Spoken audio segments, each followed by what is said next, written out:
Good evening, everyone. Welcome to Coach Salida, and we're going to be talking about the ideal that our Black boys in the public education system. We're going to definitely get deep into this. If you don't know me, I am Coach Salida. I am the founder of You Can't Clip My Wings. We have a website at youcan'tclipmywings.com. I am an educator. Um, and I am a spokesperson. I'm an activist, and I spend a lot of time researching and talking about the education system. And I talk about the education system only not only from the young people. I mean, for the adults, I talk about the education system. Period. It's so much being missed out on, and our Black boys are definitely very much so. Um, the ones who are missing out on anything. If you want to contact me, you can get me on. Okay, we also have a Facebook page called You Can't Clip My Wings on Facebook. We have, you can catch me, like I said, on our website, you can't clip my wings.com on our website. You can, I'm also on Instagram, YCCMW2020 is our Instagram.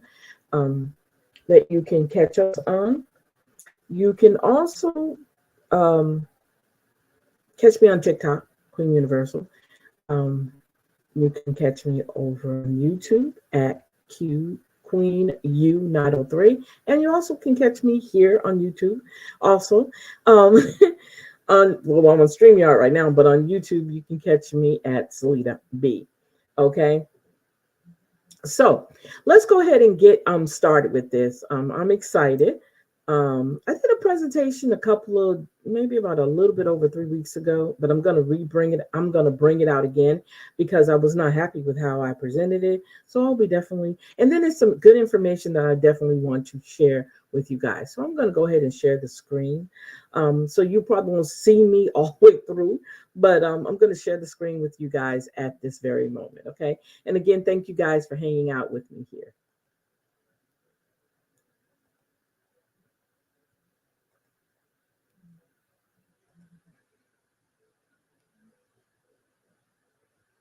Okay, so the name of my presentation, and if you've seen it already, you know what our presentation is definitely about.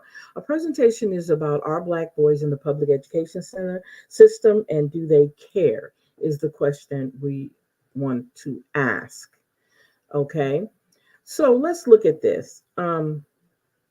So, the table of contents, we're going to talk about the history of education in the Black community, how our Black boys are ranking on the standardized test, the mental and emotional welfare of our Black boys in the public school system, Black boys in the zero tolerance in the public schools, juvenile centers and our Black boys, education opportunities for our Black boys, and a call to action. And then we're going to do a summary. Okay. So, the introduction, do they really care? So, in this presentation, we will explain how the public school system in America really cares about our Black boys and their chance to be great. Why isn't it so complicated? Why is it so complicated to give them a chance? Um, it's important to know that our children have and does have the problem with okay, our children deserve to have the same opportunity as others. As we explore this issue, we will also look at ways that we can help make this plan to make sure that we make make sure. I can't even talk tonight. Wow. I must have been talking too much today. This is a plan to make sure that the odds are not stacked against our little princes and kings. Okay, so let's talk about the history of the Black education. Okay, so when we talk about this, we look at the history of public education in the Black community. We're looking, we're talking about, we'll see that it is prohibited at the time, back in the day, it was prohibited for slaves to get caught reading, right? So no matter how eager we wanted to learn, it was not allowed. The fear of slaves being able to read and comprehend could start a major concern for the masters. The ideal that a slave could read made every master angry. Just imagine how many ones that were definitely very angry. The master would no longer be able to tell them just anything because we were considered as property and three-fourths human. It was impossible for us to ever be treated equally to them. Arrogance and fear always kept masters on alert, even to the point of using other slaves to report back to the slave masters. The real fear was the uprising that had been taking place if a slave could read in English. It was important to make sure that after emancipation, Black schools were poorly regulated, but this did not stop former slaves from being able to thrive in society. This never stopped them from being able to thrive in society. There were two trailblazers that came out of this. We had W.E.B. Du Bois and we had Booker T. Washington.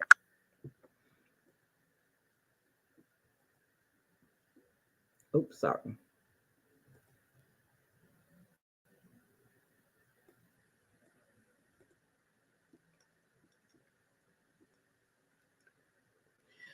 Okay, so so let's look at the ideal in the 1830s. It was totally prohibited for a Black person to learn how to read. By 1865, after emancipation, African Americans began to pressure Republicans to start to fight for them, pushing to get states to change their constitutions to allow free education for Black children. After freeing of slaves legislation was passed, there came Jim Crow, which put a halt to any Black child and their families to have a better life. Here in Louisiana, Plessy versus Ferguson lawsuit, which was actually a lawsuit about separate but equal pertaining to railroad boxcars. This legalized segregation in every state. Okay, it's crazy, but it actually did. It legalized the ideal that now there could be a possibility that we could have equal, okay, um,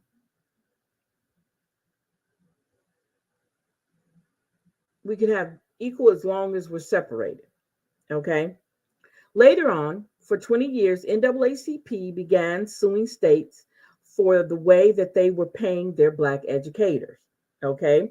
From 1950 to today, it has been going on, it's been an ongoing battle with Blacks in the education system. Brown versus the Board of Education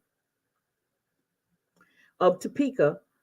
This overturned the Plessy versus Ferguson finding that it was unlawful for separate education facilities. They made it saying it's inherently unequal. There was a Little Rock Nine where National Guard was called in to keep kids from enrolling in a white high school. There was Ruby Bridges in New Orleans, who was the only Black student enrolled in school. There are many examples of how it was so difficult for our children to get a public education that was needed. So we have been in the battle with the public education system, public school system for decades, especially when it comes to our young Black boys.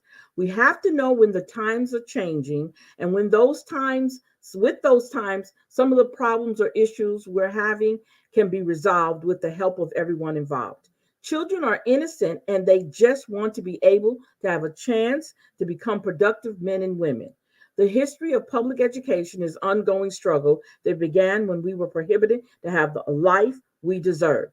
Equality and being able to become great doctors, lawyers, engineers, scientists can still be attainable if we just make it a priority.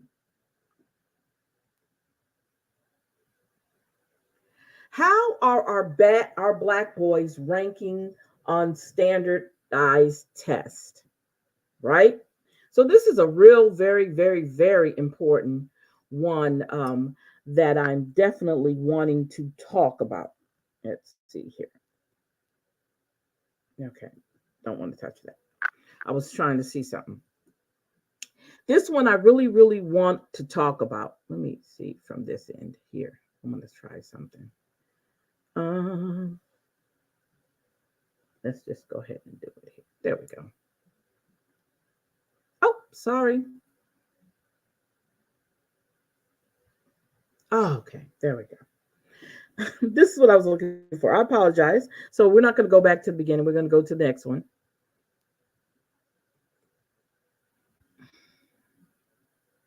Okay. There we go.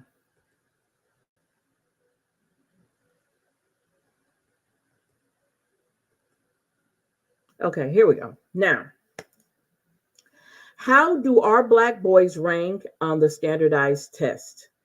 I was watching I think it was either a video. I think it was a video, and I was watching where foreign students from um, some Dutch foreign students, sorry, from Holland, came to America, and they were like a, I don't know if they were surprised. I'll put it to you like that. They were very surprised at the ideal that we have standardized testing. They said they had never seen so many tests.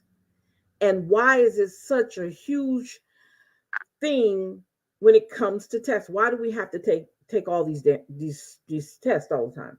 Well, when I went back and I also looked at the ideal of who created our public school system, our public education system. If anybody knows, and if you're very familiar with Rockefeller, okay, let's talk about the ideal that our education system started with, let's see here.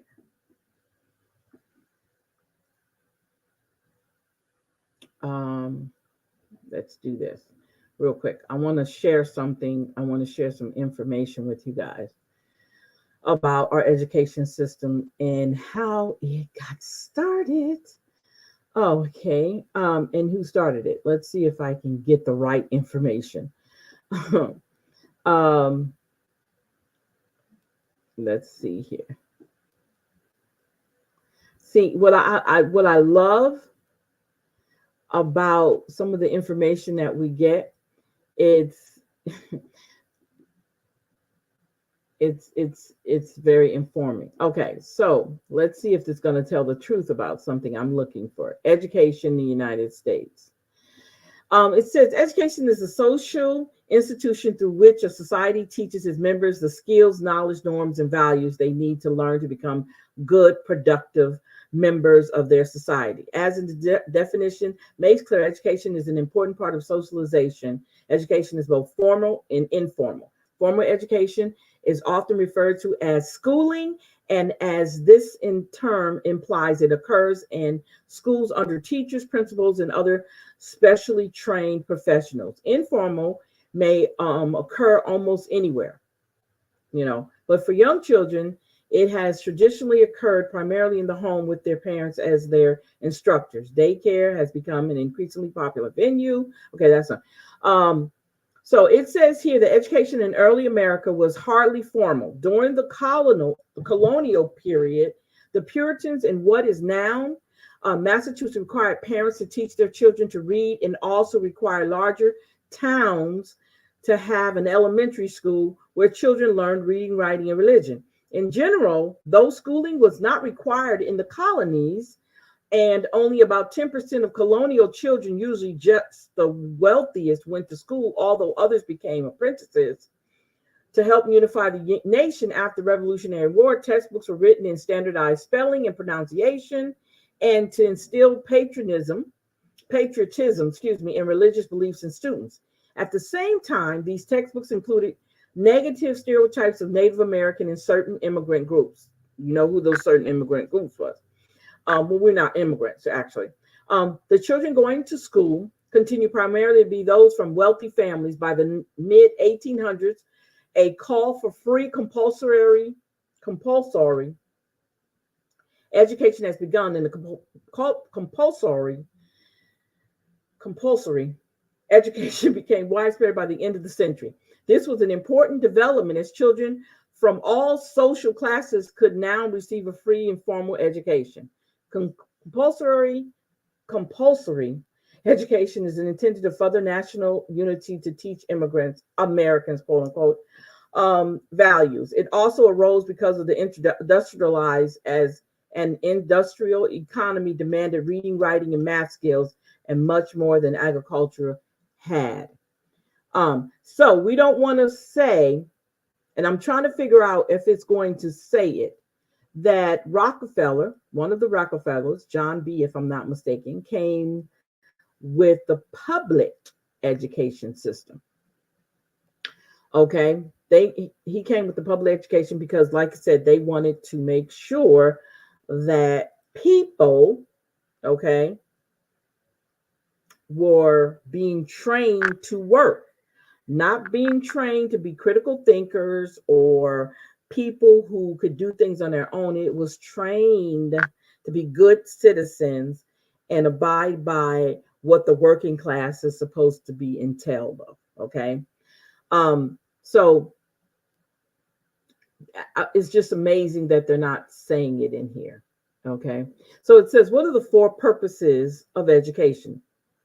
So what are the four basic purposes of education? And I'm just going to list them real quick before we go into the standardized test. Social. Okay. As you think about the four basic purposes of school: economic, intellectual, political, and civic purposes, socialization, and economic purposes. So that's basically what it's saying, okay, about the education system. Okay, that's not what I wanted, but okay. So we know it's academic, which is your intellectual, political and civic purposes, it's socialization, and economic purposes. Okay, those are the four purposes of school. Okay. All right.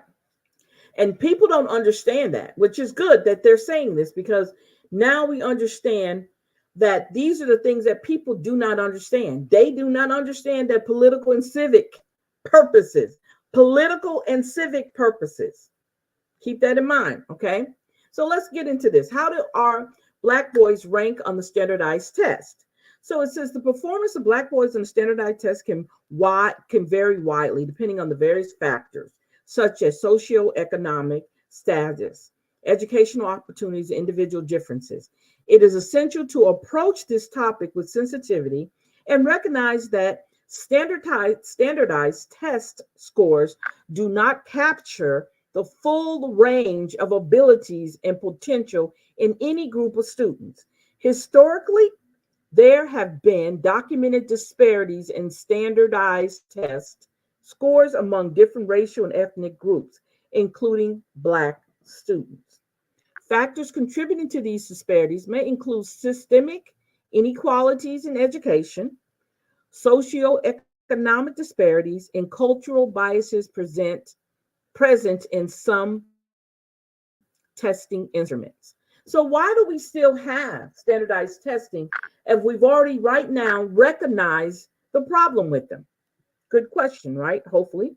It's crucial to understand that standardized tests may not be the only or best measure of our students' ability and potential.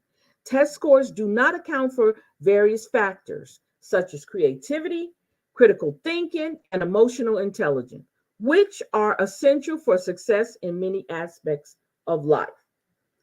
Efforts are being made to address these disparities by advocating for equitable educational opportunities, implementing culturally relevant teaching practices, and working to eliminate biases in test instruments. It's important to consider multiple measures of student achievement and potential rather than relying solely on standardized test scores when evaluating educational outcomes. So we have to look at it. Why are we still doing standardized testing? Why can't we set up a system where we allow children to freely think about the things? Why are we so hell bent on controlling them in environments that they're really not being conducive? We wonder why we have a lot of behavioral problem in kids, the tension. And I'm not just talking about our kids, I'm talking about kids in general. Lots of times, because our kids, lots of them are Black boys and Black girls, because I need to include girls on this one. Um, our black our Black children in general are very creative people. They are. It's in them to be creative.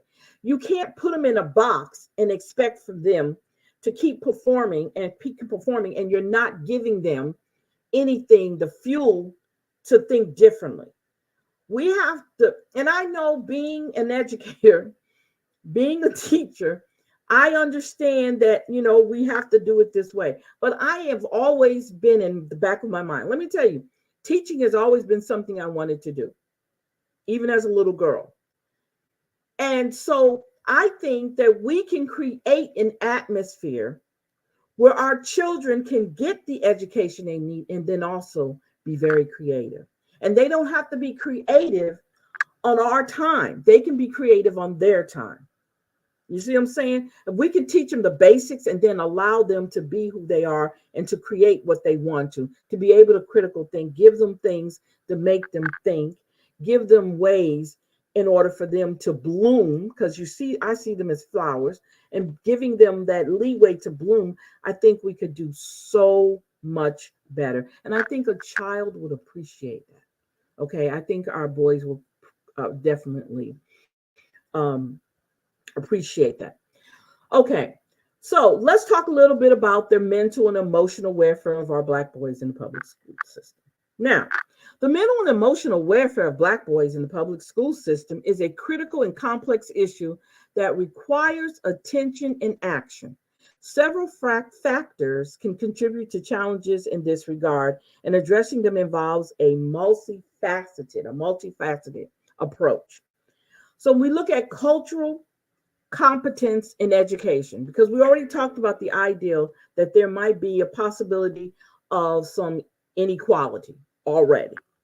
The ideal that when we say cultural comprehension, understanding different cultures, okay, not understanding different cultures and how they interact can definitely be a problem. So we're saying here, promoting cultural competence among educators can help create an inclusive and supportive learning environment for Black boys. This involves understanding and respecting cultural differences and tailoring teaching methods accordingly. I just said that, giving them their own platform, giving them their space, and sometimes us learning from them. Sometimes as educators, we're focused on staying on schedule, staying on task, and we don't need to be interfered by anything. Um, I had an opportunity to substitute at a school. And I'm the type of people where I love to watch. I love to watch what's going on and watch how we interact with each other. One thing I have a problem with, and I don't know if I can't remember if I definitely covered this as far as percentages go, but most classrooms, I think 34% of the teachers in most public schools are white, okay, are white. So our kids are being taught by people who don't look like them. You don't have a classroom full of um, Black children that are taught by Black kids.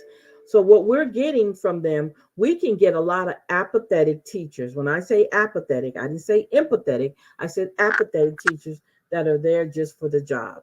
So what's happened is, because there's no leeway with some of these children, teachers become discouraged and they don't want to do the job. So when they do come to work, they do the job and go home. They don't have a need to connect with the children. I'm not saying all teachers, I'm just saying some.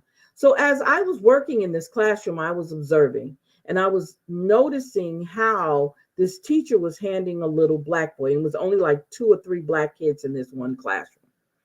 And I was noticing how she was handling this young black boy. I could see what it was. He didn't want to sit there and listen to her read to him. His mind, I could see how his mind was moving.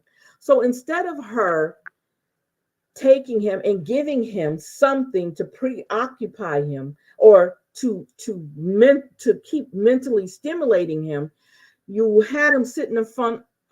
They were reading. She was reading to them. She had him sitting there reading or listening to her read, instead of, if he didn't feel like, you need to sit still. Well, the thing is, he was fidgeting because he probably was restless. That was probably not something he wanted to do. He probably wanted to go over and probably draw something or write something or make something, just do something other than reading. Not to say that it's not important for them to read, but you have to know how to deal with them in those moments. Now, it might not have been time for him to read right then and there.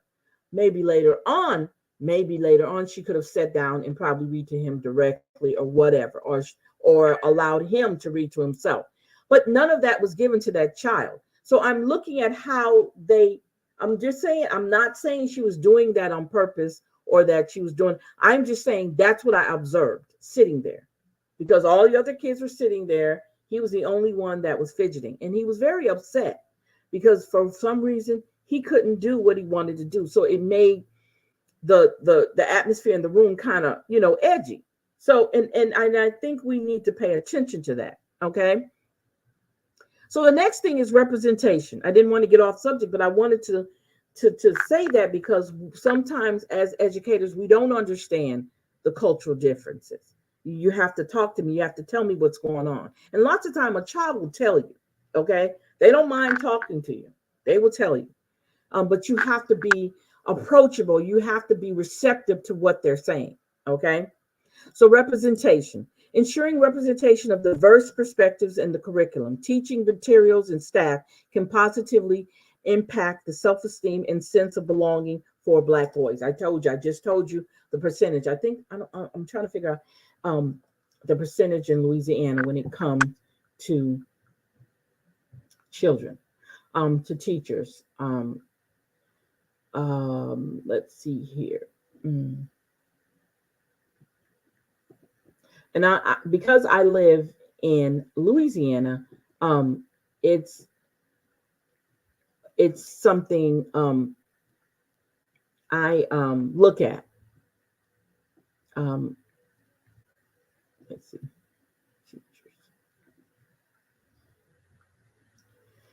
Okay, so here we go. So it says here, wow. It says here, percentage increased 2 points to 69 for diversity of student workforce, 2 points, 29%. Okay, let's see. That's not what I wanted. Here we go. Okay, let's see something here.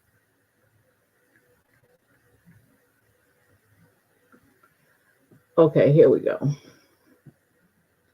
Okay, so when we look at this, we're looking at this is for Louisiana. So we're looking at the ideal of, let's see, increasing racial and cultural diversity in teaching workforce takes a statewide commitment, collecting, analyzing, educator workforce data, and leading. So let's see here. What is it saying about our teachers? So in our system, there is only 23.5% of our teachers are African American. White teachers is at 73%. That is not good. Isn't that amazing?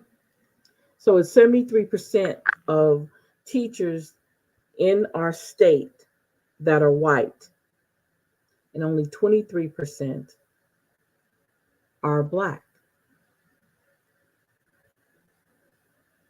So that's not a good thing. Not at all. So this is why it's so important that we do have more educators and being able to have a curriculum, like you said, um, with the curriculum, teaching materials, and the staff that looks like those students, so the students can feel like they belong.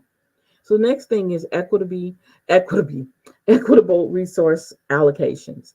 Advocating for equitable distribution of resources, including funding, facilities, educational materials, can help address systemic inequalities that may impact the educational experiences of Black boys.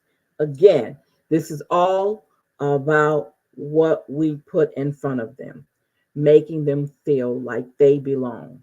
Okay, making them feel that they are important, and having all the right tools and resources for them is a plus. So when we talk about mental health support, implementing mental health support services within schools can provide crucial resources for boys, Black boys facing emotional challenges. This includes access to counselors, psychologists, and other mental health professionals.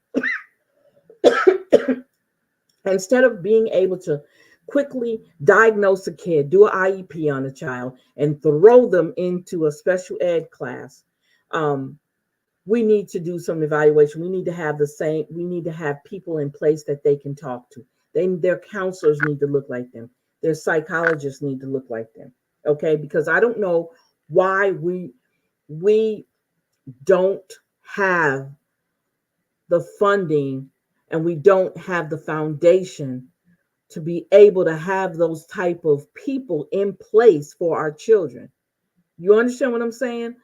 I can't see why we're not allowed, or we don't have Black psychologists. Okay, we don't have Black counselors.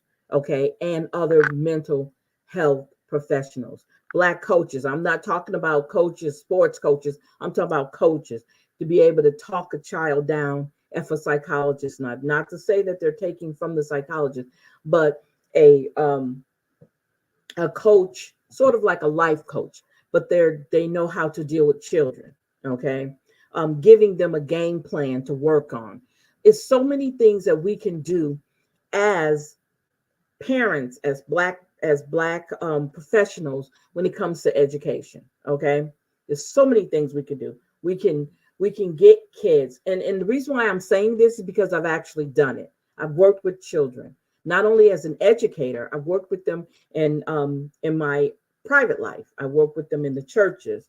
I've worked with them as my actual jobs, working with juveniles, um, working with the youth challenge programs and stuff. So I've worked with kids. So what I've learned with them, lots of times children just want to be listened to, just listen to our situation, not necessarily always solving it, but then you turn around and you ask them, okay, now with you being upset, what were you trying to do? What attention was you trying to do? And what was the end result of you getting upset? Did you wind up getting what? It's so many things that we can do to help our children before we jump up and put a label on them. So many different things we could do. So let's talk about, okay. So community engagement, engaging with the broader community, including parents, guardians, and community organizations is essential. Collaboration between schools and communities can enhance the support network for Black boys. So these things can be done. We just got to want to do them. And we just got to have a system set up to make sure these things are being done. So we also look at the trauma informed practices. Oh, wow. Recognizing and addressing the potential impact of trauma on Black boys is crucial.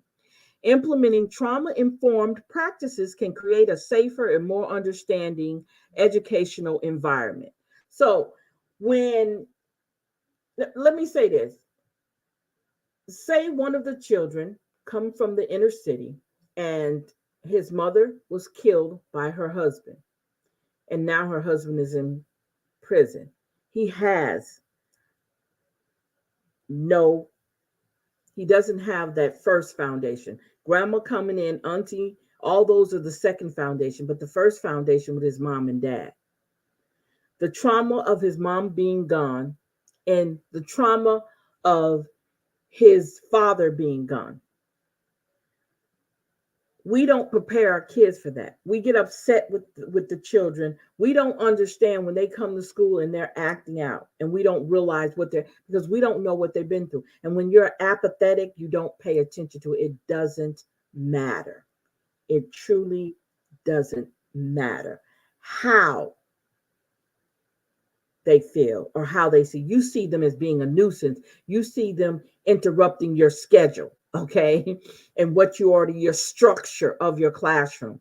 You don't understand whatever it is he's going through. You don't understand that maybe he doesn't have family and he winds up in the foster care system and they're abusing him through the foster care system. You don't see that and you really don't care. That's bad and that's hurting of the child, okay? So we have to look at that. We have to be educated enough to know these things are going on. So it says positive discipline strategies. Encouraging the use of positive discipline strategies rather than punitive measures can contribute to a more nurturing school culture. Restorative justice practices are one example of an approach that focuses on accountability and healing. So when you have a child that has some discipline problems, you have to know how. People need to be properly trained to deal with children who have these issues. Okay. Um, Expelling them, putting them in always in time out, um, uh, just doing different things that are not really working for them. Okay. And you know it's not working for them. I worked in a school where we were working with special needs kids, and one of these young ladies could not speak, and she had a violent moment. And because she can't speak, all she could do is make a noise. We didn't know what made her do the outburst and hit another student. We didn't understand all that. But we had to stop what we were doing and we had to shut down everything and let her have her moment. She might have had a bad day at home. She might have got spanked at home. She might have been abused at home. We don't know what was going on with her because she doesn't speak. Okay. So we have to put things in place so that we're able to help them and understand what the difference in the discipline. How do you discipline them? What are the things that you're supposed to be doing? When it comes to our kids, our boys, our kids should be, I'm sorry, I'm saying it, our kids should be treated differently. He's not a criminal. Okay. He's 4 years old. He's not a criminal. He's 10 years old. And we got to get that out of our mind to think that our kids automatically, because they've having problems in school, that they're okay, we already gonna set them up to make sure that they, we can't do that. That is not how we handle that, you guys, at all. Okay. So now we talk about professional development. Offering ongoing professional development for educators on topics related to diversity, equity, and inclusion can enhance their ability to support the mental and emotional well-being of Black boys. Now, let me tell y'all something, and there's a word in here that bothers me, and it's been bothering me ever since it's been put in Inception, and that's the word inclusion. That word shouldn't even need to be used. If we were all treated equally, that word should never be used. The reason why it's used is because they know that we haven't been getting a fair shake in society, in life in general. That's why that word is there. I don't like it because I think it is just, now this might sound not, maybe everybody don't agree with me, but it almost sounds like a healing word for them. Okay. So that the blow won't be so tough on them. Okay. That's what it sounds like to me. Okay. And I have an issue with that. I don't like using that word at all. the word diversity. We all know we come from different backgrounds, so there's no need to use these different words. The word inclusion seems to soften the blow for you to pretend like you're empathetic toward other races of people. I don't know. That's just me. Okay, let me get off that soapbox. So collaboration with families, bringing in families, establishing strong communications and collaboration between schools and families is essential. Understanding the unique needs of each student and involving families in the educational process can contribute to a more supportive environment. Now, let me stop right there, and I want to get on some of these parents. And you can be upset with me. You don't have to listen to me. I'm fine with that. I don't have a problem with that at all. Okay? Not at all. My issue is the ideal that we do not think that we supposed to be. Not all parents, but some parents think that the school is a babysitter. They think, I understand you saying when you drop your child off and your child get off the bus, during those hours that they're responsible for that child. That is understandable. But you're responsible for that child before that child gets to school. So whatever that child is going through at home prior to him getting on that bus or prior to her getting on that bus coming to school is your responsibility. And you can't expect for the school to discipline your child if you're not taking measures at home to discipline them. We got to understand, and I know this for true because I've seen it. I've witnessed it, how parents are so uninvolved in their children. But soon as that child do something out of the way, and there needs to be some type of punishment or some type of resolution to the problem, the parents ready to come up there and be nasty and disrespectful. That's not all parents, but some parents are like that. But they're able to do that kind of stuff at home. Because let me tell you what a child will tell you. If you ask them, do you do that at home? Guess what they're going to say? Yeah, I'm allowed to do it at home. Or some of them are going to say, no, I'm not allowed to do it. So why are you doing it here? But if they're allowed to be disrespectful at home, they're disrespectful when they're around everybody else. When they're out and about, they're disrespectful. They're going to come to school with that because there's nobody putting the boundaries to tell them that they can't do it. So a lot of things we can do from home before our child even step out the front door. We can start them at home when they're playing with their siblings. We can start them at home when they're playing with their friends. And then when they get out in the public, when they go into stores and stuff, they know what not to do and what to do. They know how to carry themselves. When they go to school, they need to have that same continuity. You can't be nice. You have to find a balance when you're dealing with children. You have to. And it's up to you. And you have to be consistent with it. Because kids love to try you. They do. They love to try you. And some of them are doing it because they want the attention and they're not getting it. So you have to be careful as a parent. What are you doing at home? And that's my question. What is your schedule at home with your child? How do you handle your child when they're being disobedient or being disrespectful? How do you handle them? You know? And if they see you doing things, my previous presentation, I talked about the influence we have over our children, how our children emulate us. If our children see us in abusive relationships, guess what? They grow up and they think that's a norm. We cannot make that a norm for a child. That's where that trauma-informed practices. That trauma comes from because they see so much they shouldn't be seeing at such a young age. And then they bring that to school.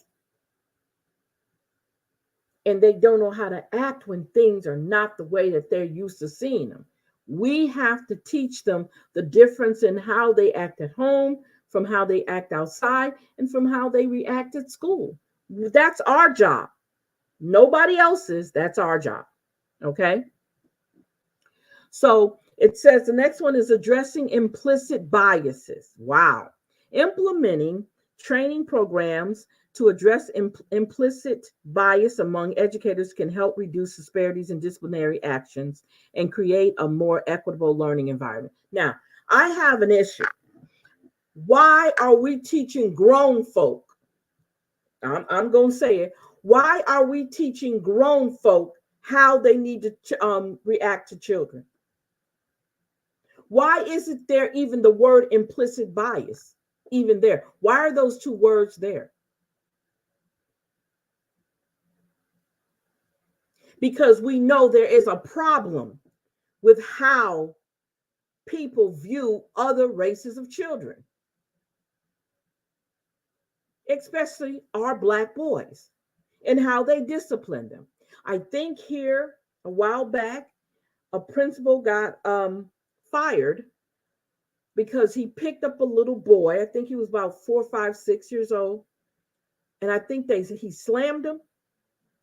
What gave you the need to go to that extent? If you are that angry, you do not need to touch somebody's child. If you're going through something at home and you're bringing it to work, go in your office. Even male whites have a different mindset toward our Black boys. I'm not saying all of them, but there are some of them. And like I said, that word diversity and inclusion has a lot to do with this. I don't care what color that child is.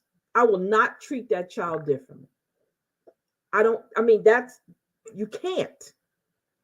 It's a child. And if we don't see them beyond the color of their skin when it comes to children, that's an issue. Now, when they grow up and they be disrespectful and they be racist or whatever, I have to handle them a whole different ballgame because I know that's a learned behavior. But when they're innocent little children and they haven't been tampered with, when I say tampered, I'm talking about mentally tampered with when it comes to the color of people's skin, they're innocent and you have corrupted them. So it's a problem for me, especially as an educator, because I got to deal with what you corrupted.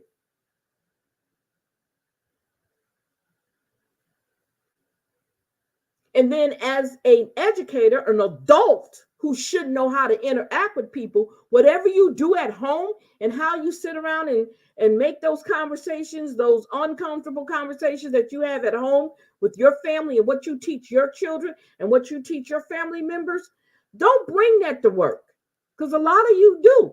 That's why this is here, addressing implicit biases.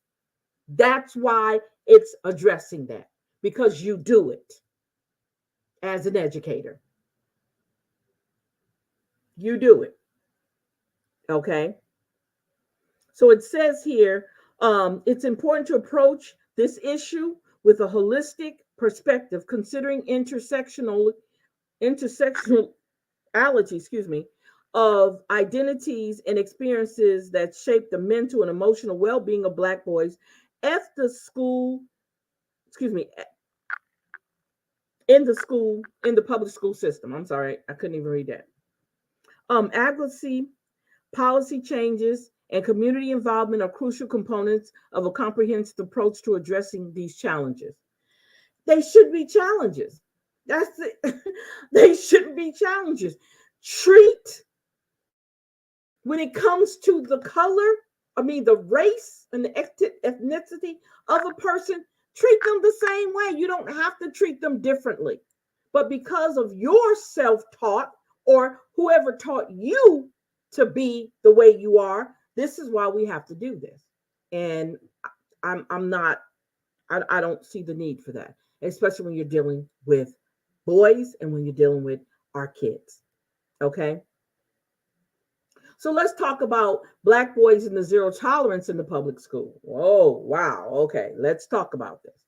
Zero tolerance policies in public school have been criticized for disproportionately affecting Black boys and contributing to the school to prison pipeline, which we already know that is so true. These policies typically involve automatic and severe punishment, often expulsion or suspension for specific behaviors, regardless of the context or individual circumstances. Here are some key points to consider regarding Black boys in the zero tolerance policies. Disproportionate impact. Studies have shown that zero tolerance policies disproportionately affect Black students, especially Black boys. They are more likely to face harsh disciplinary measures compared to their white peers for similar behaviors. So we start in school. We start in school with the implicit biasness. Now we're dealing with the disciplinary part of it. And when they started with the zero tolerance punishment or zero tolerance policies, we realized what was going on. This is so true. They do punish Black children more than they punish Black girls even more. Okay? They set you up for failure. So that's why the implicit biases and all of that. Like I said, I'm just one person. If a child or a teenager comes to me and he can have a conversation with me, he don't feel uncomfortable around me, I can say things to him that he understands. I can be nice. I can be sweet to him. I can be funny with him. I don't have to look at his race and deal with him on that. I don't have to do that. I can deal with him as another human being, as a human being that has not matured in his mind enough. He doesn't have the mental intelligence enough to sometimes understand what he's doing because he's not prepared for that yet.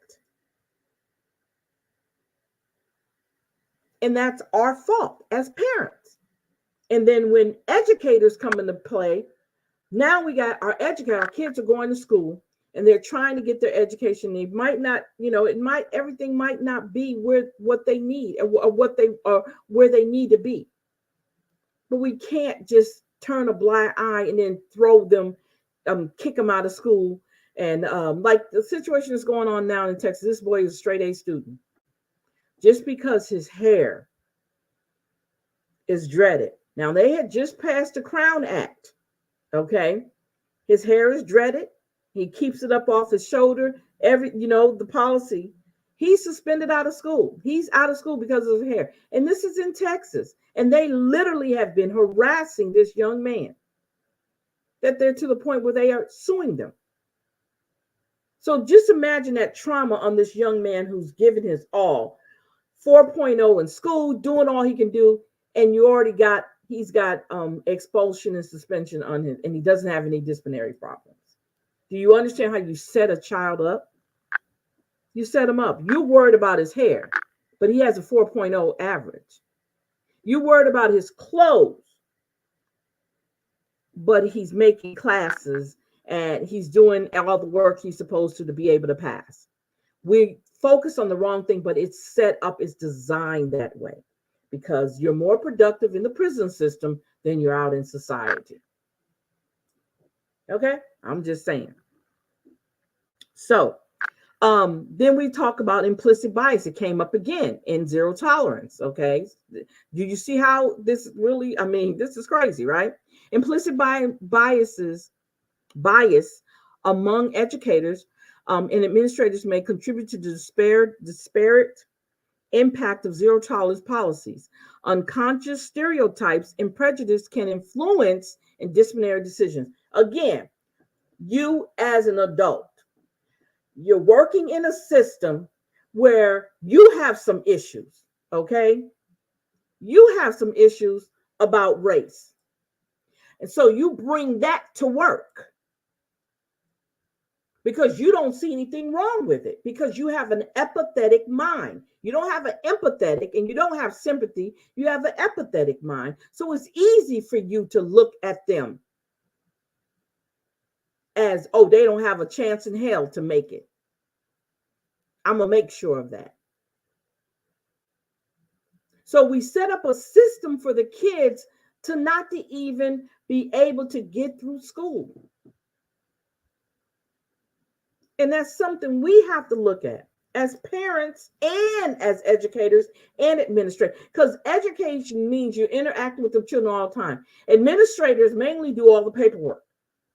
So they feel the need that they don't have to always be a certain way. No, you need to be educated also on how to interact with children. You shouldn't even be around children, I don't care what race they are, if you do not have some form of being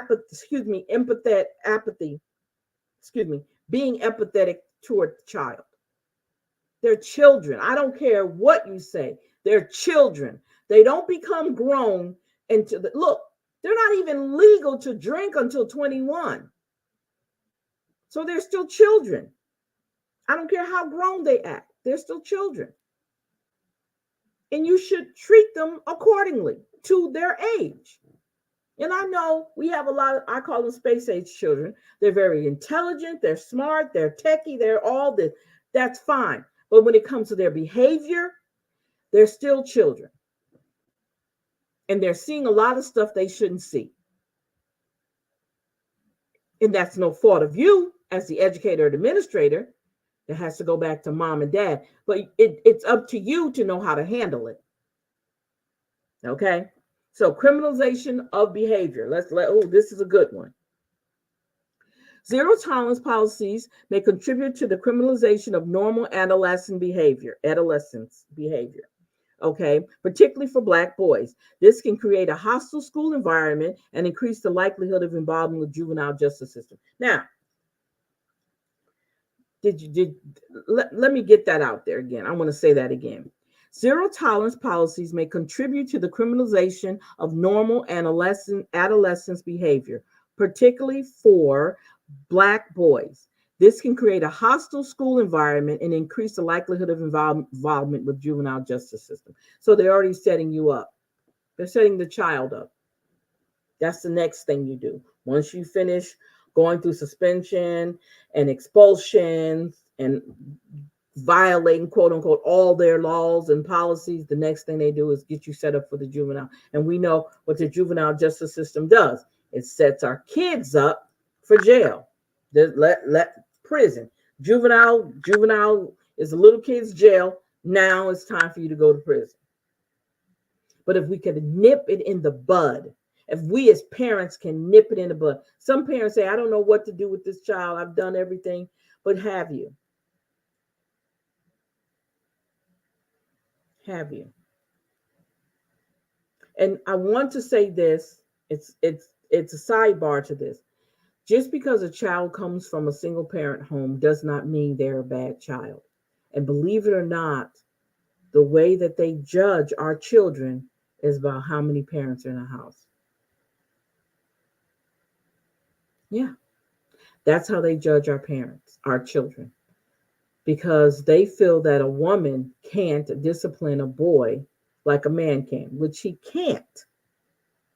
But most of the time, women do the best they can.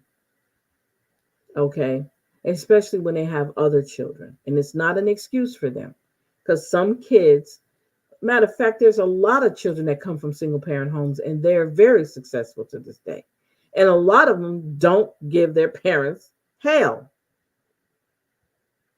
It could be the environment and then the traumas of stuff that they've seen on the outside that can affect them. And that's why it's important to have somebody like them look at them and tell them how important they are and tell them that there's love for them and making them feel good about themselves. Because a lot of the stuff that goes on with kids is either they want just somebody listen to them, somebody tell them that they love them and care for them and will be there for them. They need a good support system. And a lot of us don't have it. We don't even support ourselves at home. We don't even support our kids at home. So we come to work, we're tired, we complain, we're whining, and we get a kid in that's not really acting himself. The first thing you want to do is you want to get him put in IT. Then when you put them in IT, after you put them in there, then you turn around and you before you know it, you having a cops call on them, because we got to do that. You know, now these are not the kids who shoot up schools we're talking about. Okay, we're not talking about kids who shoot up schools. We're talking about kids who's just probably having a bad day. And sometimes giving them that space to speak it out and talk it out helps a lot. The reason why I'm saying that, because I've done it. I've done it with students. Okay, I'm just speaking from my experience. Okay, so we have to be careful of actually putting together a system that's going to hurt our children. Okay, so here it says school to prison pipeline. You know, that's a big thing, right? It says school to prison pipeline refers to the phenomenon where punitive school discipline practices, including zero tolerance policies, contribute to the increased likelihood of students ending up in the criminal justice system. Black boys are often overrepresented in this pipeline. Yes, yes, yes. For some reason, they go after our Black boys because they don't know how to handle them. Implicit bias. Implicit bias. Let's keep that in mind. Okay. So when we talk about, so for instance, little Derek starts off with some issues in first grade. Okay. He's able to go to second grade, but by third grade, little Derek is really out of hand. Now, we don't know what little Derek is going on at home. We're clueless on what he's going through at home. Okay. He might, like I said earlier, maybe he comes from an abuse family where there's a lot of abuse. Maybe his brother is beating up, his sister beating up. He's coming from a lot and it's starting to build up. So when he comes to school, um, he's acting out. He's trying to get some, he doesn't know what to ask for. He doesn't know how to ask for help, but he's starting to act out. He's starting to hit kids like he's getting hit at home. Though that child is going home and he's complaining to his parents. So his parents come up to the school and they want to know what little Derek is doing to their child. Okay. And so now we have this big, now we've created a jacket for Derek, little Derek. Okay. And we move that jacket up. We are saying that little Derek is very violent. When really little Derek is not really violent, he's just protecting himself from what he goes through at home. Do you see what I'm saying? So when a kid at school says or does something to him, that's where he has to be able to protect himself, you know? And that's what we have to look at. So there's nobody in between that time trying to explain what little Derek might be going through. So these zero tolerance policies contribute to the increased likelihood of students ending up in the criminal justice system. Black boys are often overrepresented in this pipeline because we don't want to spend the time to learn what's going on with little Derek. So let's talk about the long-term consequences. Excessive use of zero tolerance policies can have a long-term of consequences for Black boys, impacting their educational attainment, mental health, and future opportunities. This can perpetuate cycles of disadvantage and contribute to social inequalities. You see? Because we didn't take time out to see if we could help them. Because of our implicit biases, we allowed this to keep happening. And now this is what we're dealing with. Alternative approaches, again, advocates argue for alternative, more restorative approaches to discipline that focus on resolving conflicts, repairing harm, and supporting the social and emotional development of students. Restorative justice practices are one example of an alternative approach. Being able to restore whatever is broken with that child, keep that child, do whatever we have to do to keep that child out of the prison system. That's what we're supposed to be doing as educators, as parents, and as administrators. Okay?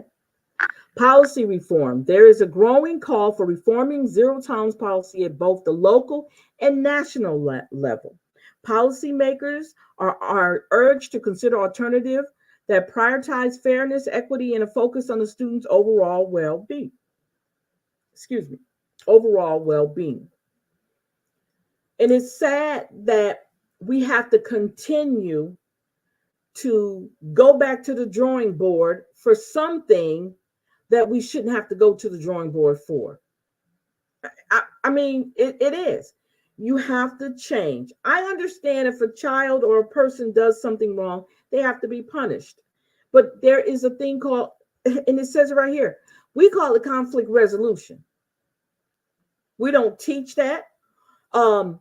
They don't push it, but it can be done. If you have two children in school that are bullying, okay, you have one child that's bullying the other one, and they have complained to you numerous times that they're being bullied, you need to get the parents of those two children and the children, have a mediation between the children, and then have a mediation between the parents. Obviously, sometimes the parents don't even know what's going on. But I think if you get them in a room together and you talk to them, you'll find out what's going on with that child, because they're the only ones who know, them and their own child. So what's going on at home that makes this child come to school and bully his classmates? I don't know. Yeah, you do. Because you can see how the mother and father interact. You can see how the single parent interact, whether it's a male or female. So now you understand why this child is coming to school acting crazy and being a bully. He's being bullied at home. Does he have any other siblings? Yeah. Does he have brothers? Yeah. What their age limit? Well, how old are they? Okay. Well, they fight like all kids do. No, obviously they don't fight like other kids do, because when he comes to school, that's the first thing he does. He wants to get in a fight with somebody when they don't give him his way. So something is going on at home. That's not at school. That's at home. It starts at home. So if I tell you that if you don't get this controlled at home, the way the system is set up, the way the policies are set up, your child is going to wind up in prison for assault or even murder. I can't believe you're saying that about my child. I'm just letting you know, according to the zero tolerance policy, this is what's going to happen. Unless you start speaking out and help change these policies. It's up to you what you want. You got a choice. Everybody has a choice. Everybody has a choice. And you have to say that sometimes. I know it sounds harsh, but you have to say that. Okay? So, community engagement. Wow. Okay. Involving parents, community leaders, and organizations in the discussion and decision-making process is crucial. Community engagement can contribute to the development of a more inclusive, there we go with that word, and effective disciplinary practices. Addressing the impact of zero tolerance policy on Black boys requires a comprehensive approach that considers the underlying factors contributing to disciplinary disparities. This includes addressing explicit bias. Oh boy, here we go again. Promoting cultural competence, implementing restorative justice practices, and advocating for policy changes that prioritize fairness and equity and school discipline. Wow. So do you see how that impacts our children? Do you see how we can step in and put in a system or help allow a system to happen where our kids are being taken care of before they come? I say start at home. I say start in the community. I say start if you're going to church. I say start all kinds of stuff that you can start way before they even touch the school door. Prepare them. to stand out. I'm just saying. I'm just saying. Juvenile centers and our Black boys. So let's talk about juvenile centers because it was mentioned previous, okay? The involvement in Black boys in juvenile centers is a complex issue influenced by various factors, including systemic inequality, socio disparities, economic disparities, and educational challenges. Understanding addressing these factors is essential to work towards a most just and equitable juvenile justice system. Here are some of the key points to consider. Here we go again. Overrepresentation. Black boys are often represented in the juvenile justice system. This overrepresentation is a result of various factors, including systemic racism, poverty, and limited access to equality, educational, and employment opportunities. So, when we think about it like that, let's look at the ideal. We're talking about systemic racism. Remember when I said earlier about the ideal that some of these educators and administrators, this implicit bias, and I said it, and I'm using that word because I want you to keep that word in your mind because it's so important so that you know when your child comes home and your child tells you that you feel like a teacher's picking on them, and you know your child. I'm not saying you know your child will not be bad, but your child can tell you what a teacher said to you, and by what that teacher said to you can tell you how they really feel about your child and who your child is. And you say, did she say that to all the other children? No. Are you the only African American child in that Black class? Yes. There's an issue. There is an issue.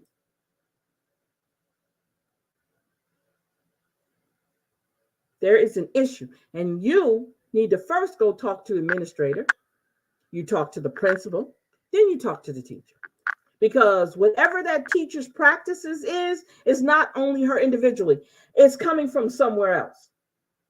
So you have to keep all of this in mind, because I think I would talk to the teacher last, because if it's coming from the head and it's ending at the tail, and she's the tail. I'm not calling her a butthole or anything. She's the tail because they allow them to do that. Because I'm quite sure there has been other complaints about that same teacher about something they've said or done to an African American or any other Black or brown person. I'm sorry. That's just how I see it. And an administrator can say, well, she has her own mind. No, because when you're in your little groups or something, or whatever you want to call it, you guys have conversations about the children. We know that. Okay. And the ideal that our kids come from a poverty stricken, and I was talking about this to, I don't know who else I was talking about this to, because I talk so much, but I was talking to someone about the ideal that, okay, our children are in a situation where, okay, they're living in poverty. We don't have to stay in poverty. We choose to stay in poverty. It's much more easier. It's easier to not have to do the work it takes to live in a better environment, to make sure your children have all that they need. A loving, caring, warm house. You can be poor and still grow up in a loving, caring house. I'm not saying that. But if there's an opportunity for you to change that for your child, you should be chomping at the bits to make sure you can do that. Everybody has opportunities. Everybody has wills to do whatever they need to do. And I do understand that there is an inequality about what our opportunity is as parents. But I do believe you can get out of your situation. I am a product of the projects, the Rensselaer projects in Albany, New York. I'm a product of that. I'm a product of West Fair and food stamps.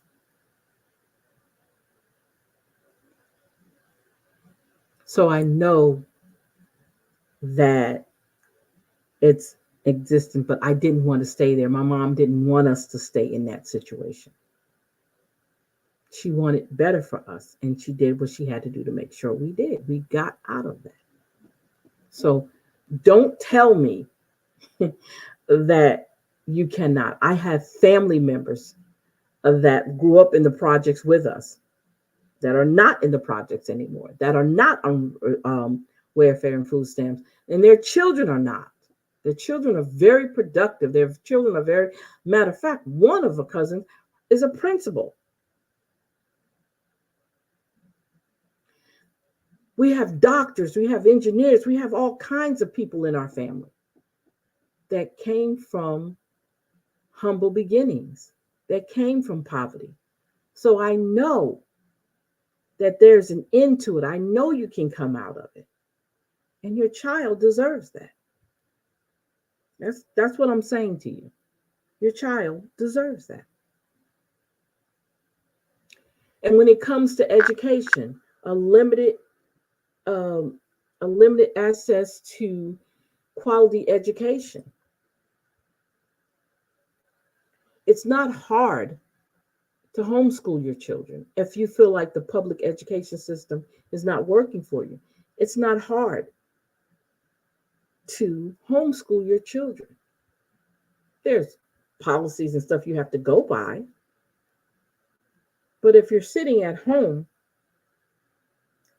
and you know you're not dumb, you're most of you guys are very intelligent young men and women that are at home, fathers and mothers that are at home. Take that time and homeschool your children. And if you need help, they have all kinds of help out there. You can go to the library and get the help.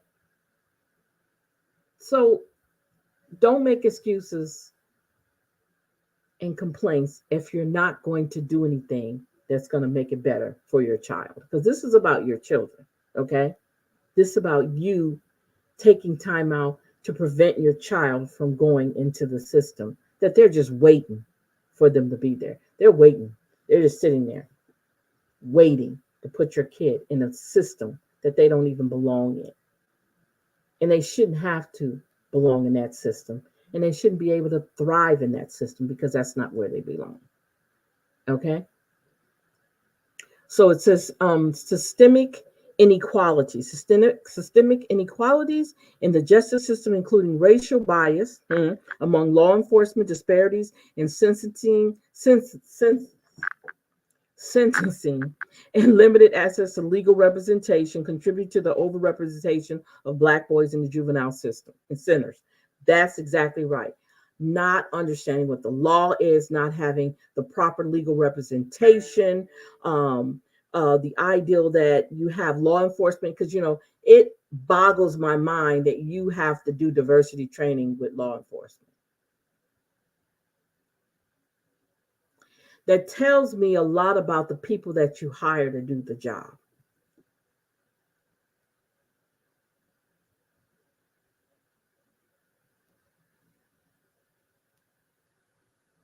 That tells me a lot about your legal representation when they look at you just like law enforcement looks at you.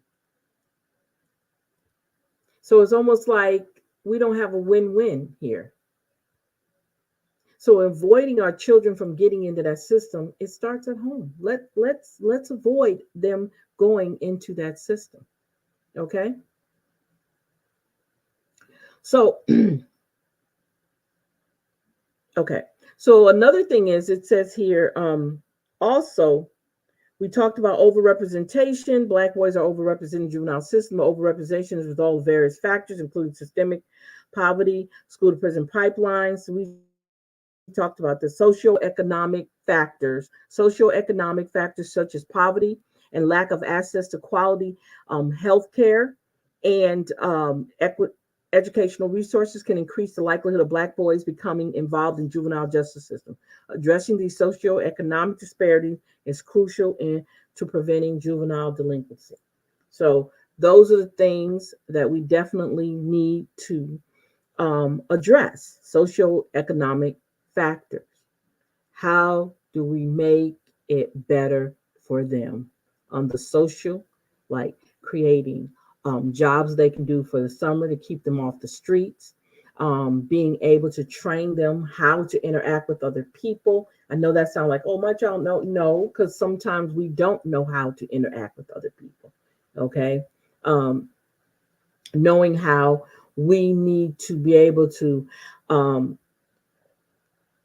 economically being able to actually do jobs, training, any type of training that we do for them to create for them, to get them to accolade into a system that they're going to have to be dealing with as when it comes to life in general. Okay, so this is stuff that some of us can do. Okay, then let's talk about alternative to incarceration. Advocates argue that the importance of implementing alternative incarceration, such as community based programs, mentoring, and restorative justice practices. These approaches focus on rehabilitation and addressing the underlying issues that may contribute to delinquent behavior. We can create solutions, and it's called preventive measures that will keep our kids out of the system. Okay, that will keep our kids out of the system. Education and rehabilitation. Investing in educational and rehabilitation programs within juvenile centers is essential. Providing access to quality education, vocational training, and mental health services can help address the root causes of delinquent behavior. Now, this is once they get into the system. You want to keep them out of the system. These are the things that we have to do. Okay. Cultural competence, ensuring that the juvenile justice system is culturally competent and sensitive to the needs of the Black boys is crucial. This includes training staff to understand the impact of systemic racism and to approach rehabilitation in a culturally responsive manner. I never, even though our kids were mainly youth challenge kids, they were not in the system because it's a program that is a voluntary program. When they came to the crop, I had no desire to treat my Black kids different than I treated my white kids. I understood the culture. My white kids knew certain things that they were not, because they were taught at home, they knew not to bring that where we were because we were all together. So they knew those little biases and those little racism and stuff that they said at home, they knew not to bring that there because we would not have tolerated it at all. And my coworkers knew we don't tolerate that. So it was not even an inkling of an ideal to talk about. We didn't have to take diversity training and all that because we come from a military background where we all, and that's what just amazes me about police officers. Police officers come from military background. A lot of police officers are prior soldiers. So the idea that you have to train them how to interact with other races of people is amazing because you did it in the military. I'm saying it because I'm just thinking about some stuff. Okay. You did it in the military. So why do somebody need to retrain you on something you had to survive with them? They saved your life, so you didn't have time for that. So I don't know. Maybe I saw it differently. Not to say that I did not experience it in the military, okay? But we got it nipped in the bud. All right? Okay. Now, it says here, so the last one was policy, cultural competence. Okay, policy reform. Advocacy for policy reform at the local, state, and national levels is necessary to address the systemic issues contributing to the overrepresentation of Black boys in the juvenile centers. Reforms should focus on creating a more equitable and fair juvenile justice system. Efforts to address the overrepresentation of Black boys in juvenile centers require a comprehensive and intersectional approach. This includes the addressing systemic, racism, promoting equity, access to education and resources, and the implement alternatives to incarceration that prioritize rehabilitation and community effort or support. So again, when we look at how we approach juveniles and these juvenile justice systems, there are alternatives. Okay. Um, the ideal that we can fix the problem is if we want to fix the problem.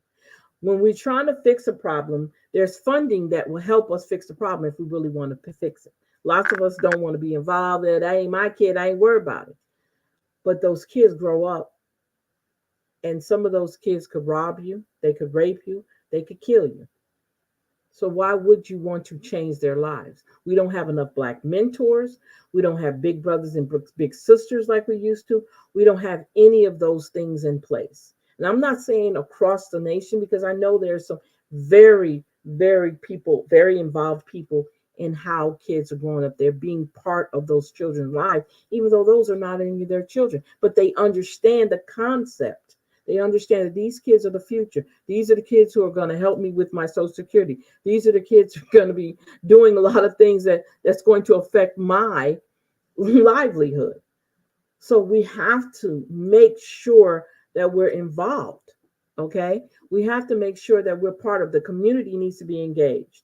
We have a governor. His name is Jeff Landry. That's in office right now. He wants to gut everything that has anything with reform when it comes to the justice system. He wants to gut everything. And that's sad that he wants to do it. He wants the kids to be able to go to jail at a younger age. And we know who that affects. That affects us.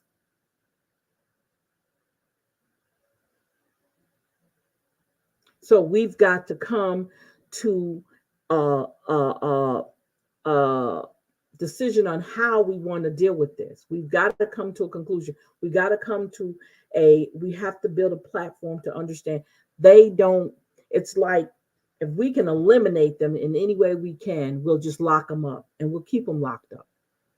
No matter what mom and dad cries and say, oh, this kid, let's keep them locked up. This is what we're talking about.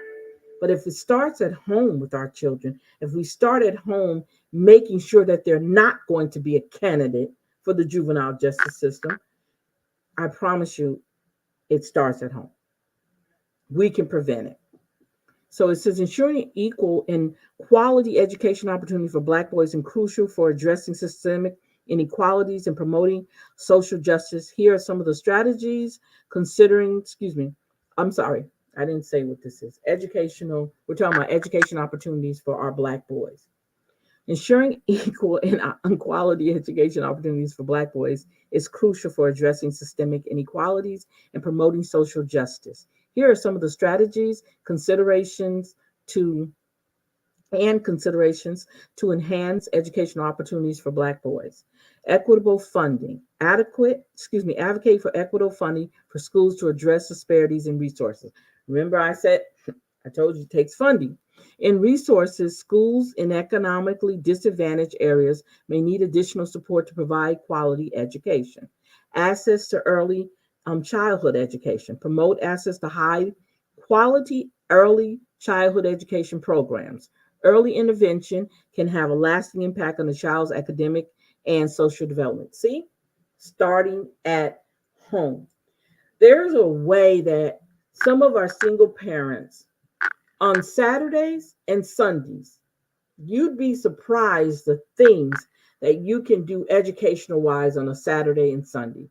By the time that child gets to school, Monday, Tuesday, Wednesday, Thursday, Friday, if we would just take that time out, if you would break down your time, okay, I'm not saying, okay, I'm going to just pinpoint on, I'm talking about all your children. If you set up a timeline where your children can start doing things, not just only their homework, teaching them, taking them places to learn things, museum, take them outside, talk about plants, talk about flowers.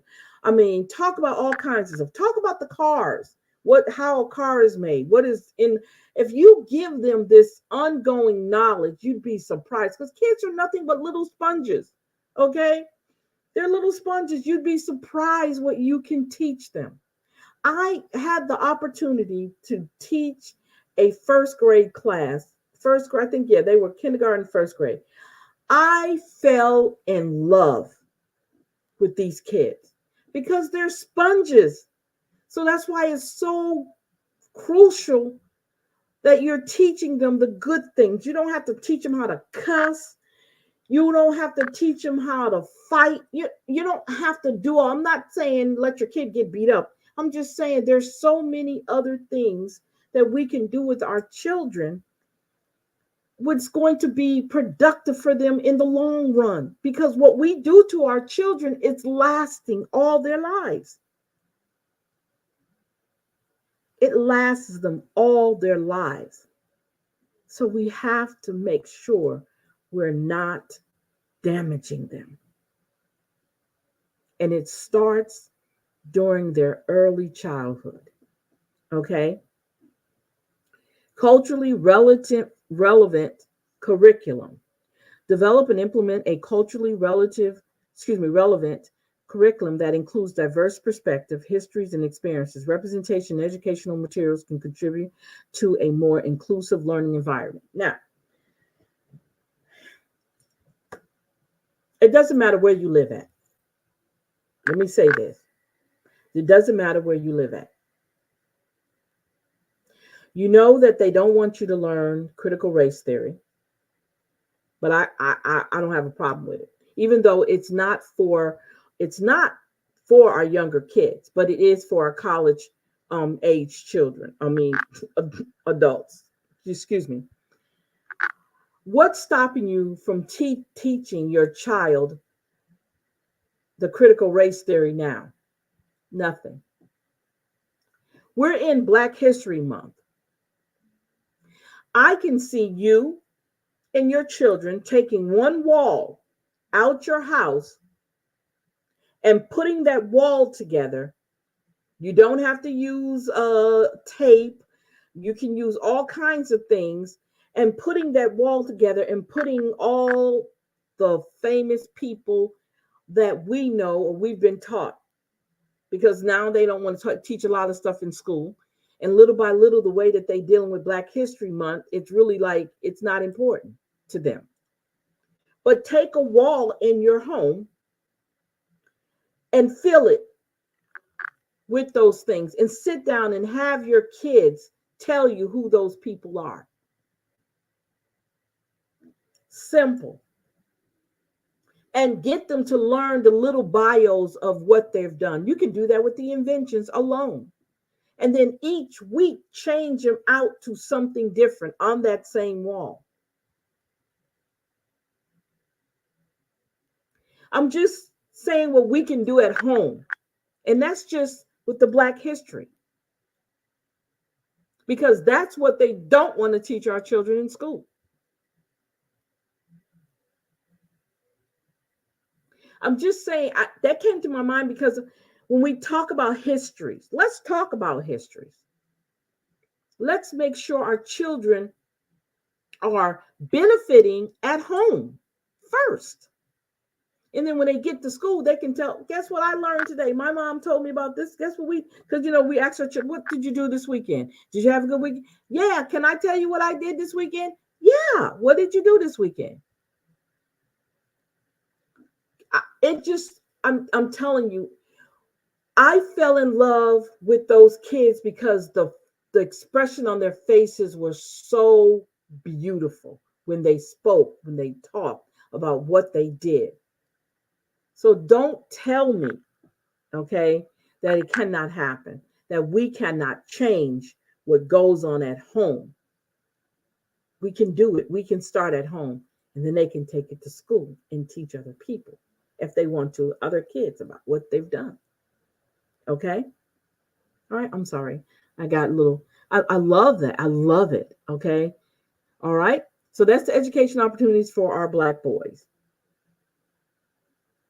So another part of that is culturally competent teachers. Support teacher training programs that focus on cultural competence. Teachers who understand and appreciate the cultural backgrounds of their students can create more supportive learning environment. And again, I look at teachers as whatever your personal feelings are, keep them at home. Keep them at home. If you want to pretend like you like other races of people and your understanding of them, that's fine. But don't bring that to school because it influences the child. Because you also influence the child. And if you're not empathetic, you're more apathetic, you don't need to be in the classroom. You don't. You don't need to be in the classroom. That is not where you belong. Especially when you're in a school, which most likely are majority Black kids. You don't. I'm just saying. Mentorship programs. Establish mentorship programs that connect Black boys with positive role models from their community. Remember, I just talked about big brothers, big sisters, okay, mentors from their community. Mentors can provide guidance, encouragement, and support for academic and personal development. There's no excuse. There's no excuse, you guys. I'm telling you, there's no excuse. And then we have the STEM education opportunity, encourage and provide access to STEM, which is science, technology, engineering, mathematics, education opportunities.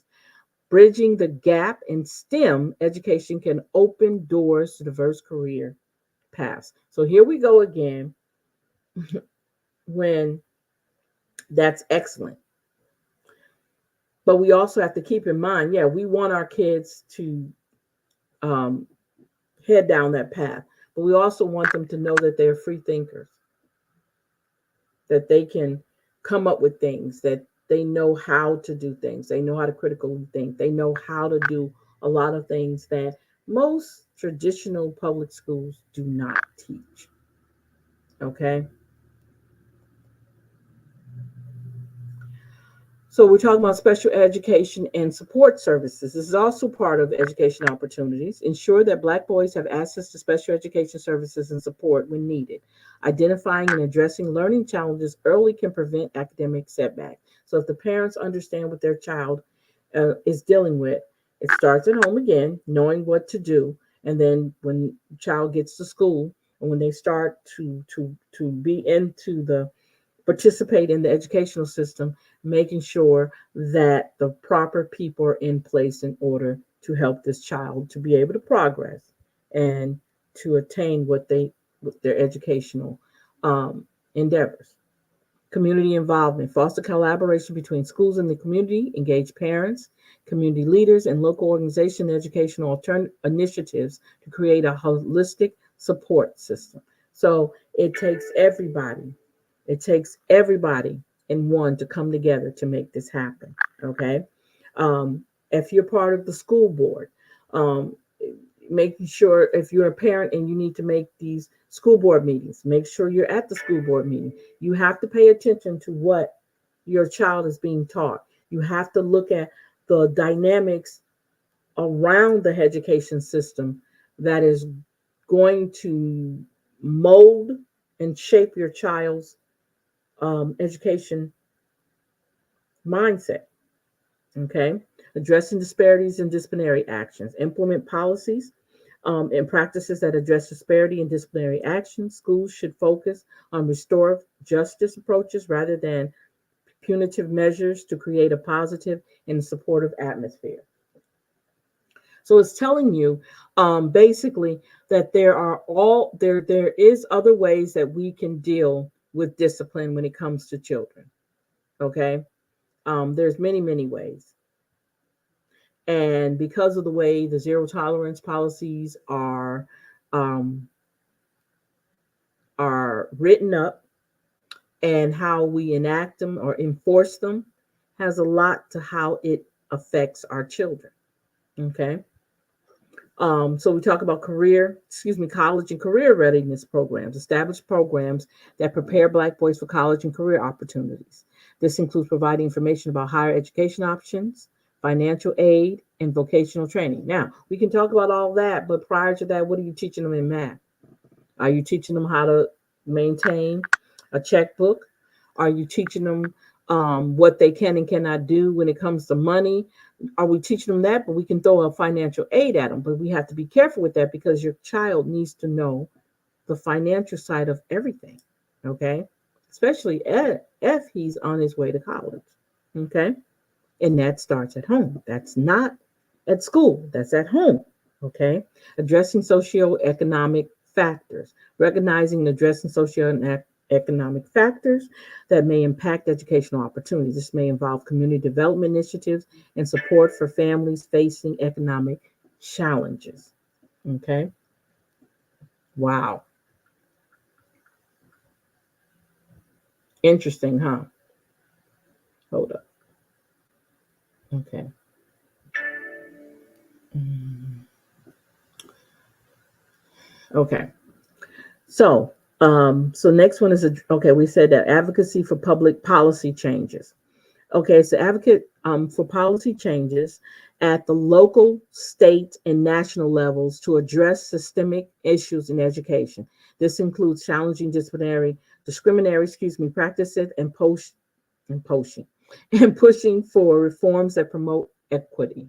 Okay, it's important to approach these initiatives with a comprehensive and collaborative mindset, including educators, policymakers, parents, and the community at large. By addressing the various factors that contribute to disparities in education, we can work towards creating a more equitable and supportive education system for Black boys. So it takes everybody, it takes a village to make this happen. Policymakers, you have to look at the people who write policies. A lot of them don't have kids. A lot of them probably white. I'm just being honest.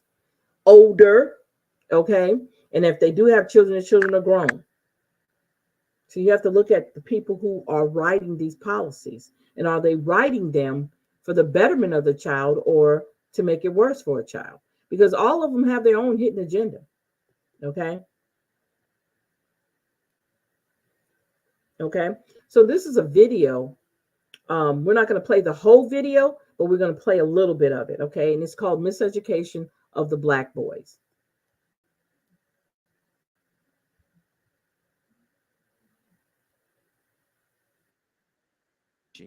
And what we're simply saying is that the school system is really based on making that code switch, but at the expense of who you are. And secondly, not going to where the students are. The analogy that we use is simply trying to think about how you learn. If you think about how you learned how to swim, now, how you learned how to swim, probably one of two ways. The first way is you were thrown into the pool and the teacher was on the side saying, "That's it, kick, come on, do it, do it, do it," as you were flailing and like not, it wasn't happening. And we know that in education to be what type of approach? It's called the sink or what? Swim. Swim approach, Mm-hmm. right?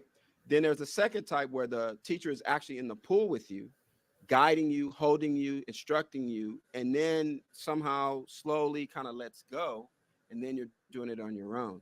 That's the approach that we're shooting for, the one where we meet the students in the pool and bring them along the way. So it has two components to it. The first component is culturally understanding where we are. And then the second component is linguistically understanding where we are.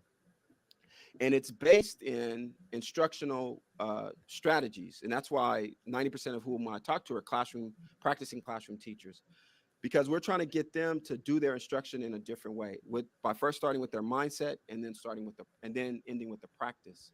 So what we're saying is we're not going to use, guest speakers. We're not going to use posters. We're not going to use some type of ethnic cultural month. We're not going to use ethnic food day. We're not going to use ethnic dress day. That's not how we're going to get at this issue of diversity. That's not how we're going to get at this issue of culture.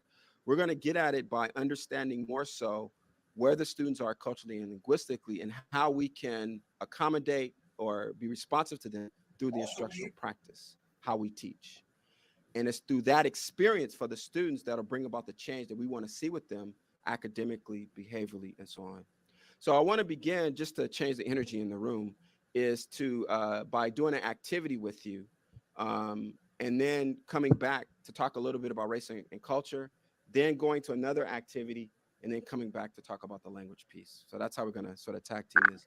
Hopefully each of you has a strip. Okay. I didn't want to play the whole thing. But if you want to go back on and watch that video, I found this video on YouTube to go deep dive into what he's talking about. It was a great video. I should have picked up which part I wanted to go to, but I didn't. I apologize for that. Um, but yeah, so we're at that point where this is so important. Um, that we do that. So I'm hoping that this presentation helped somebody. It was very informative. Think things that you can go back and think about. I want to thank you guys for hanging out with me. When I said hanging out, I meant today hanging out. Thank you for listening to our presentation. I will definitely be bringing another presentation right behind this one. I'm just going to pick the time to put it up. I've already had it. It's the one I did before, and definitely going to keep bringing these as much as I can. I mean, hey, I can't help it. I love what we do here, and I want to continue doing this and helping you guys. Okay, so call to action is we have to be sure that if we have a chance to save one of our boys, we need to do that. Being a mentor is one of the best choices that you can make. And if you are a mother or father, please pay attention to how your boys are being treated. Okay. Oops, sorry. Go back. Okay. Our children are our future. We need them to continue to be successful. We need to give them a space and the patience that they deserve. When we look at the history on how education of our people, as always, has its ups and downs, it's sad that the issues continue even until today. We know our boys are always having to be always on alert because of the system that does not appreciate nor want to have to work a little harder to make sure our Black boys' educational needs are met. We have to all be accountable and willing to speak up for the boys who don't have a voice or anyone in their corner. It's important that we get more African American male teachers. African American males are teachers or in capacity to make sure our boys are treated equally. So again, I want to thank you guys for let's see.